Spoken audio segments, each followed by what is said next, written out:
March 20, 2024, kasama ang isang psychiatrist, binisita ng ilang kawani ng Municipal Health Office ang kanilang bahay. Sa pag-asang lubos na maunawaan ang sitwasyon at kung paano pa matutulungan si Kenneth, ipinatingin din ng resibo ang binatilyo sa isang eksperto para ipaliwanag ang epekto ng impeksyon na nakuha niya noon. Ang TB meningitis po kasi ay isang uri ng impeksyon sa utak kung ang pinanggalingan po niya ay tuberculosis. Ito po ay parang nagkakaroon ng inflamasyon o namamaga po ang mga ugat sa loob ng utak ng isang pasyente. March 15, 2024, isinailalim si Kenneth sa EEG at MRI sa isang ospital sa Cainta. Habang hinihintay ang kanyang resulta, niresetahan siya ng mga gamot para makontrol ang kanyang pagwawala.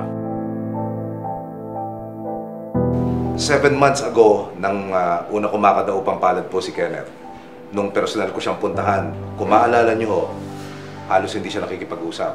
Ang binabanggit ho ng mga dalubhasang tumingin sa kanya ay epekto ho nung pambubuling ginagawa, isang factor yun. Pero ngayon, sa tulong ng mga doktor na umalalay sa bata at sa magulang niya, ang laki na ho ng pinagbago. Kung inyo makikita, nakakapag-express na ho siya ng kanyang emotions, nakakasagot na siya sa aking mga tanong. Kamusta na ho yung bata? Hindi na po siya katulad dati na sobrang pasaway. Nasasabi-sabihan naman po siya sa ngayon. December 12, 2024, unang beses makikita ng espesyalista ang mga result ng MRI at EEG na isinagawa kay Kenneth. Question is, ito po ba ay purely neurologic or talagang may psychological component? The answer po dito is both actually. Dahil nga early on, nung siya'y bata pa, nagkaroon ng injury sa nervous system na dahil sa infection sa brain before. Dahil doon, medyo na-stunt yung development, no? Na-delay ng konti yung pag-develop ng nervous system niya, kaya nagkakaroon ng mga changes sa MRI niya na dapat hindi mo nakikita sa ganung klaseng edad. Sa kabila ng unti-unting pagbuti ng kondisyon ng binatilyo, isang malungkot na balita ang inatid sa amin ni Nanay Marife.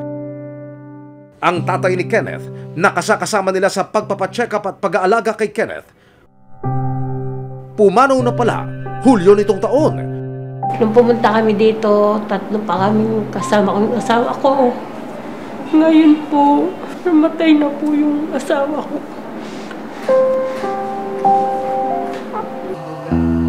Pero porsigido pa rin si Nanay Marife na ipagpatuloy ang nasimulang pagpapagamot sa kanyang anak na si Kenneth. Kaya din po talaga kami napansin, dahil din naman po siguro sa resibo. Kayo pa rin po yung, kumbaga, nagtulong-tulong na para matulungan ako.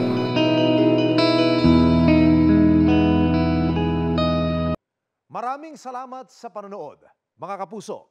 Para masundan ang mga reklamong nasolusyonan ng resibo, mag-subscribe lamang sa GMA Public Affairs YouTube channel.